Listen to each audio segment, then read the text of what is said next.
Pwedeng bangungot, pwedeng heart attack, tapos namatay habang natutulog.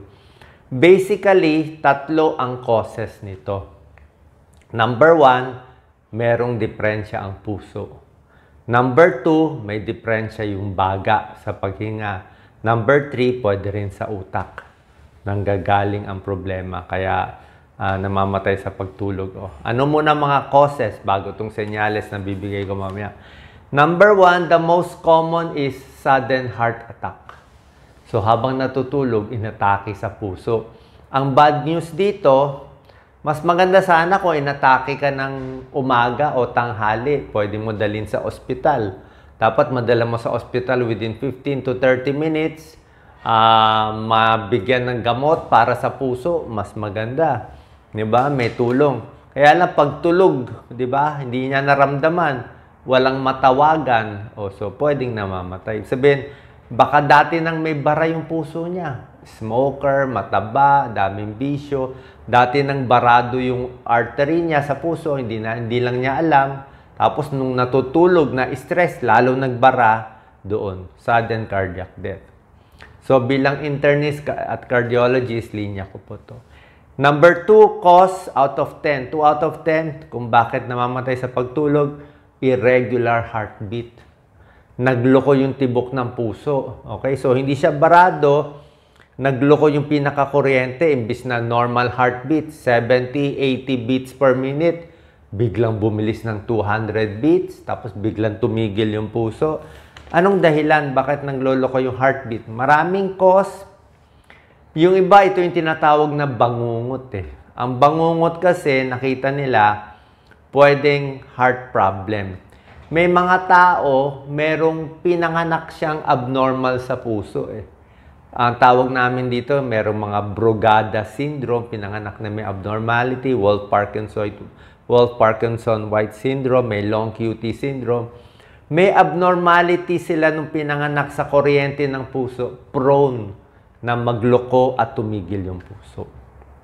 Yung iba naman, heart failure, mahina ang puso for some reason. Diba? Kaya nagloloko din. O tulad ng unang example ko na heart attack. Pag na heart attack, pwede rin magloko yung tibok. So, pwedeng irregular heartbeat, kaya pumanaw. Number 3 cause, pwede rin may sira ang valvula naman ng puso.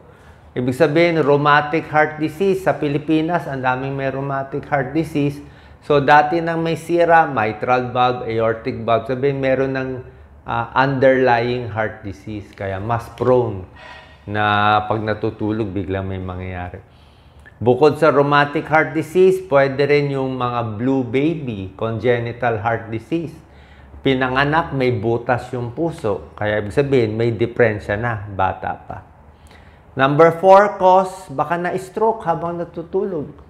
Diba? Hindi niya alam, nagbara, hindi sa puso, sa utak. Tapos siyempre, hindi na niya maramdaman yung symptoms na humina yung kamay, humina yung paa, nabulol sa pagsasalita, tulog eh. Hindi nakatawag ng tulong. So, hindi na gumising. So, stroke, number 4. Number 5, pwede rin obstructive sleep apnea. Yung malakas humilik, obstructive sleep apnea. So, ang problema dito, pag natutulog, nagbabara yung paghinga niya. Usually, yung mga matataba, overweight, malaki ang leeg, o baka malaki yung mga tonsils niya. Pag natulog sila, parang nagsasara yung daanan ng paghinga. Kaya yung hilik nila sobrang lakas. Talaga parang sobrang lakas. Kasi nga nagbarado eh. Hindi nga sila makahinga. Nagsasara yung mga lalamunan nila dito sa taba, sa laki ng leeg eh. Actually, ang hilik nila iba ang sound. Meron tao humihilik, like to si Doc Lisa, malakas humilik pag pagod. Pero yung hilik naman ni Doktora, yung normal hilik, yung ganito yung tapos hihinga. Tapos hihinga. Normal yun. Okay lang yun. Tapos hihinga. Pinapa-side view ko siya. So, pag pina-side view mo, mas hindi nang iipit yung lalamunan. May tao kasing ganun talaga. Pero yung hilik ng obstructive sleep apnea, iba. Biglang humihilik siya, tapos biglang hihinto sa paghinga ng mga 1 minute. Up to 1 minute, hindi siya hinga. Paano nagsara nga eh? After 1 minute, talagang bagsak yung oxygen sa katawan. Baka nagbo-blue na yung mukha. Biglang pipilitin ng katawan mabuhay at huminga. Biglang gaganon sila.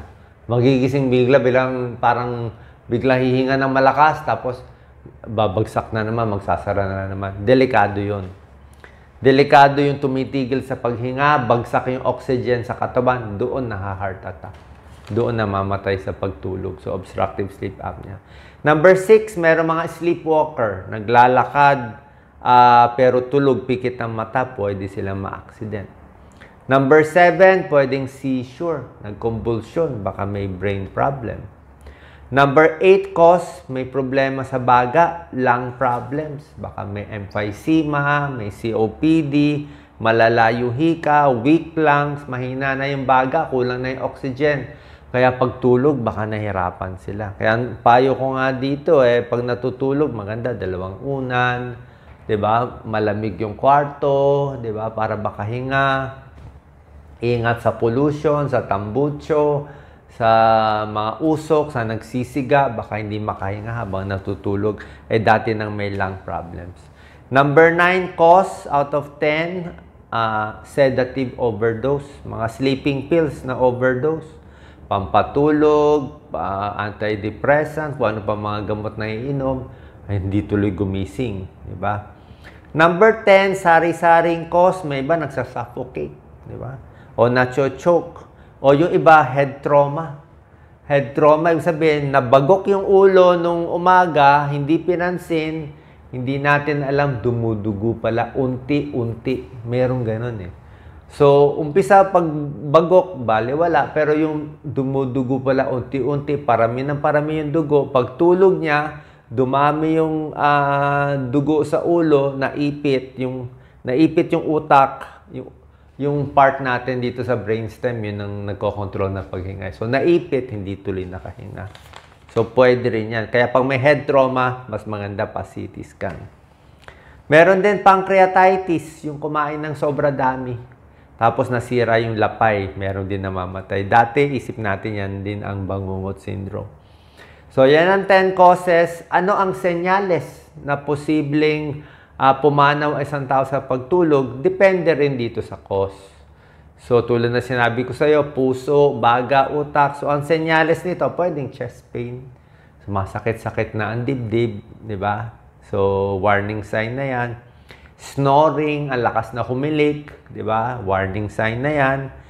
Hapo na, sa umaga pa lang, hirap na huminga, may emphysema, baka naka-oxygen, di ba? Hirap na siya huminga, so frail, matanda na, mahina na yung katawan, siyempre at risk na yan. Stroke symptoms, number 4, baka nag-uumpisa na yung stroke bago pa matulog. Tapos dating sakit sa puso, number 5, dati na siyang may heart problem, mahina ang puso, may heart failure, at risk yan. And number 6, itong mga risk factors. Ayon sa pag-aaral, pag meron kayo nitong mga risk factors, ito yung higher risk na natulog at hindi na gumising at namatay sa pagtulog. Sudden death while sleeping. Ano ang risk factors? Mas matatanda, elderly. Siyempre, edad 60, 70, 80. Diba? Actually, kung tutusin sa akin, maganda nga yung sa nakikita ko sa pasyente, maganda na rin natulog doon pumanaw kaysa naghirap sa ospital, ng napakatagal, na ICU, o may cancer, nagchemo ng matagal, naghirap pa, di ba? Sobrang sakit. Yun naman sa elderly. Sa elderly, kaya nga yun ang risk factors. Kasi pag matanda, humihina na talaga yung katawan. Obesity, mas mataba. Mas mataba, malaki ang tiyan, malaki dito sa leg, higher risk ng sudden death. Mas hirap sila huminga. Smoker, syempre, pag malakas ka manigarilyo, higher risk for heart problem, di ba? Nagbabara. Alcoholic, yung sobrang lakas maglasing.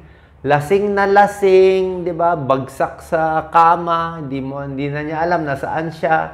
Hindi mo alam kung gigising pa siya o hindi. Alcoholic, higher risk mag-bleeding sa utak, alcoholic. Hindi na niya alam ano pwesto ng ulo, ng leeg, nakalawit ba leeg niya. So, delikado sila, baka hindi gumising. Yung mga may high blood, syempre mataas ang blood pressure, higher risk for stroke. Mataas ang cholesterol, mataas ang blood sugar, high blood, high cholesterol, diabetes, risk factor din. Gumagamit ng illegal drugs, di ba? Sabi ko sa'yo, yung mga shabu, cocaine, na overdose sa gamot, yun din, risk factor. Poor lifestyle, ibig sabihin, mahina na yung katawan. Kahit sa ordinary pa lang, mahina na muscle, di na makalakad, hapo na lagi. Siyempre, sila mas binabantayan natin, di ba? Nakikita lang natin minsan yung mga magulang natin, lolo-lola, pag nakahiga, di ba, parang minsan, chinecheck natin, humihinga pa ba, okay pa ba, kasi may edad na eh. Oo. Kaya dati, nung nabubuhay nanay ko, minsan natutulog siya, nakaganon yung leeg niya, nakaganon. Kaya, kayo mga anak, ayusin nyo, di ba? Kasi pag ganyan, hindi makakahinga. Ayusin nyo yung unan, iunan nyo maigi, taas nyo maigi, para makahinga siya. Baka naiipit yung baga niya, hindi siya makahinga. Ayusin nyo maigi, tulungan natin yung mga may edad o yung mga may sakit para maganda yung position while sleeping.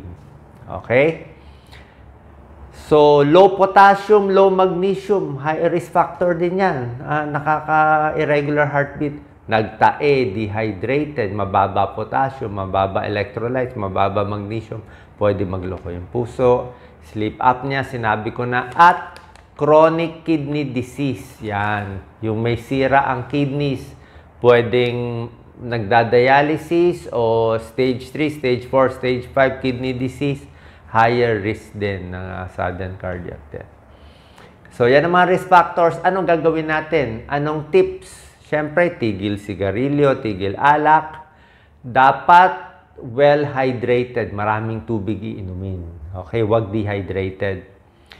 Yung may humihilik, gagamutin. Di ba? Ano ang gamutan sa may obstructive sleep apnea? Usually, nagpapapayat. Yung iba, inooperahan dito sa tonsil. Depende sa doktor nyo. Yung iba, nilalagyan ng CPAP machine. May makina silang kinakabit dito. Habang natutulog, dala-dala nila yung makina. Kung pumunta sila sa probinsya, nasa travel bag nila. Tapos kinakabit yung mask dito para habang natutulog, hindi magbabara ang lalamunan. May oxygen na pinapasok sa baga nila. So, life-saving yun. Check ang blood pressure. Siyempre, gamutin yung heart disease. Kung may heart disease, kung may high blood, inumin ng maintenance. Okay? Huwag masyadong magpapabusog. Huwag masyadong kumain sa gabi. Ha? Pag busog na busog, ang laki ng tiyan, hirap huminga. Okay? Baka magkaroon ng pancreatitis. Delikado yan. At another tip, bago matulog, huwag makipag-away. Huwag maki-stress. Okay? May high blood ka na nga. Away kayo ng misis mo. Diba? Away kayo sa pera, pagseselos, lahat ng issue. Huwag kayo mag-away sa gabi kasi iinit ang ulo mo. Maha-high blood ka sa gabi. Tapos matutulog ka na baka may mangyari. Kinabukasan na kayo mag-away. Diba? Huwag sa gabi. Okay? So, ang medical treatment, depende sa sakit. Okay? Pag heart problem, gagamutin, irregular heartbeat, meron din mga doktor na bahala sa irregular heartbeat. Marami ng mga aparato ngayon na ginagamit sa irregular heartbeat. Merong cardiologist na tinatawag na cardiologist, electrophysiologist. Siya bahala sa irregular heartbeat. Merong mga radiofrequency ablation therapy, parang sinusunog isang part ng puso kung merong mga irregular heartbeat. Meron din yung nagloloko yung puso, kinakabitan ng pacemaker plus. Implantable cardioverter defibrillator, ICD. Para siyang pacemaker, pero pacemaker plus siya. Tinidetect niya pag nagloloko yung tibok ng puso. Oras na naramdaman ng pacemaker plus na nagloloko yung tibok, nagbibigay siya ng kuryente na mababang kuryente lang. Kinukuryente niya yung puso para bumalik sa normal. So, imbis na dadaling ka pa sa emergency room, nagloloko yung puso, buti kung abot pa yung pasyente sa emergency room, sinashock pa sila ng kuryente. Ito, automatic na. Nakakabit na yung pacemaker plus mo, yung pang-defib mo, pang-cardiovert mo, nandito na siya na magbibigay ng kuryente sa puso mo. Automatic, life-saving to, pampahaba ng buhay. At lastly, kung may obstructive sleep apnea, meron mga CPAP machine. Okay? So, sana po, ito yung maiingatan natin. Huwag magpapataba, tigil alak, tigil sigarilyo, pa-check tayo sa ating mga doktor. Regular check-up kung feeling nyo parang mahina na ba kayo sa gabi, delikado na ba sa gabi, parang hirap ba gumising, hirap matulog, kailangan ma-check natin. Maayos natin itong 10 possibilities na sakit para mas humaba buhay natin, para maging ligtas at maayos ang ating pagtulog. Salamat po. God bless.